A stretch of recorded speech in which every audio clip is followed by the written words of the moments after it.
The altcoin space has changed dramatically, and I no longer think that Solana is going to be the market leader when it comes to altcoins this cycle. What's up, guys? It's Crypto Dave here at Top Tier Signals, and in this video I want to talk about Solana, which has been one of the best performing crypto assets, especially among the largest cryptocurrencies. Solana's performance since November of 2022 has been nothing short of spectacular. But at this point in time, I am seeing a new perspective, and I'd like to show you guys some of the warning signs that suggest that Solana might not be the best bet for your assets in the next coming alt rotation. And if you enjoy this type of commentary and you want to keep up with the changing dynamics of the market, make sure you subscribe to the channel and tick the little bell. You'll get notified every single time that we post, so you won't miss a single update. Without any further ado, guys, let's go ahead and jump into the video. So I first want to start with a quick thesis as to why I think Solana is no longer going to be the best performing rotation in the remainder of this cycle. And it's not because I think that Solana won't perform well if the market performs well. I simply think that Solana has caught the vast majority of the retail interest, as well as the speculation and some of those profit rotations that are typical during an altcoin season. And if you watched our most recent video on the changing dynamics in the altcoin space, then you know that we cannot be placing bets in every single sector of the market, and that not every single asset and not every single narrative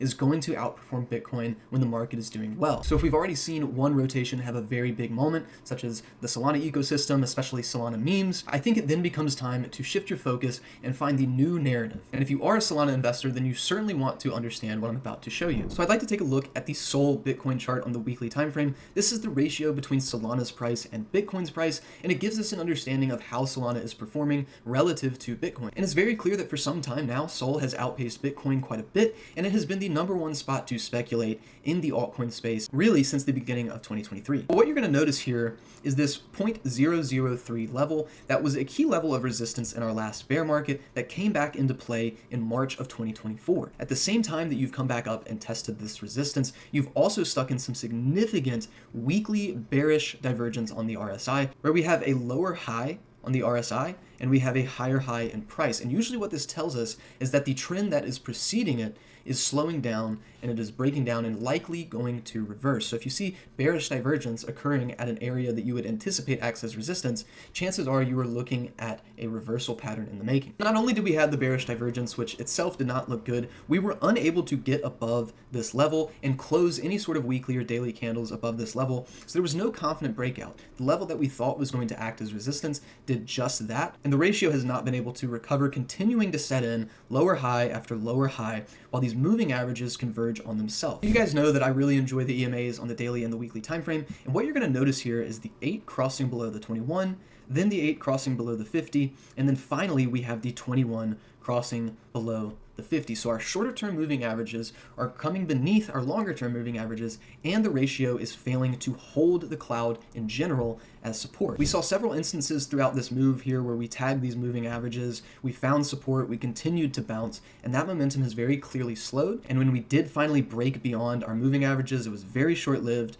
We've completed all 3 bearish crosses, and more importantly, we have lost a multi-month, essentially a year-long support level. So it's not very good when you come up and you crack a level of resistance. You spend several months in this distribution pattern, and now you have lost a very key level of support for the ratio itself. So for me personally, I see a very clear textbook bearish trend reversal. We've lost a key level of support. So my eyes immediately go to this 0.0011 level on our SOLBTC ratio. This was a clear level of resistance towards the end of our bear market. It could be an easy spot of confluence to start taking that risk once again, but we need to see those signs of confluence actually come into play that tells us that we are back in bullish territory. At this point in time, that is just not the case. Now, the last thing I want to do is incite any sort of fear or irrational panic, and that's definitely not what I think needs to happen. It's simply a matter of being objective and understanding when there is a clear shift in the trend, a clear change in character, because that is how you determine the decisions that you make based on the conditions of the market. If you have a certain thesis and then 3 months later you have not revised that thesis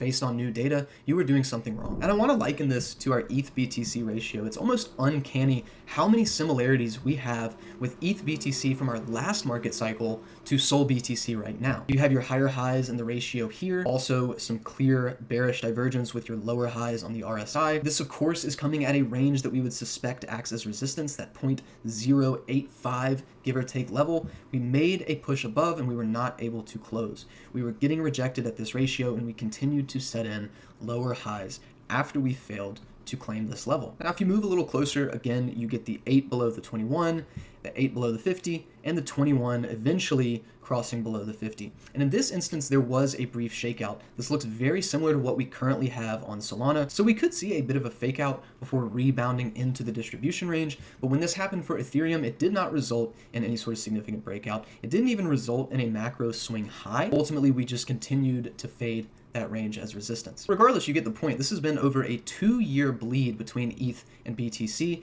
and I could very easily see something happening with Solana as we are already in the back half of this market cycle, and Solana has very easily taken the limelight for quite some time. So guys, that's going to do it for this video. If you want to learn more about my personal strategies and where I think the next opportunity actually is in crypto, then definitely join the Discord down below in the description. You'll get to interact with analysts such as myself, as well as 20+ premium trading analysts across stocks, crypto, and Forex to better your trading game while you earn. So guys, definitely check it out. And until the next video, I'll catch you in the Discord.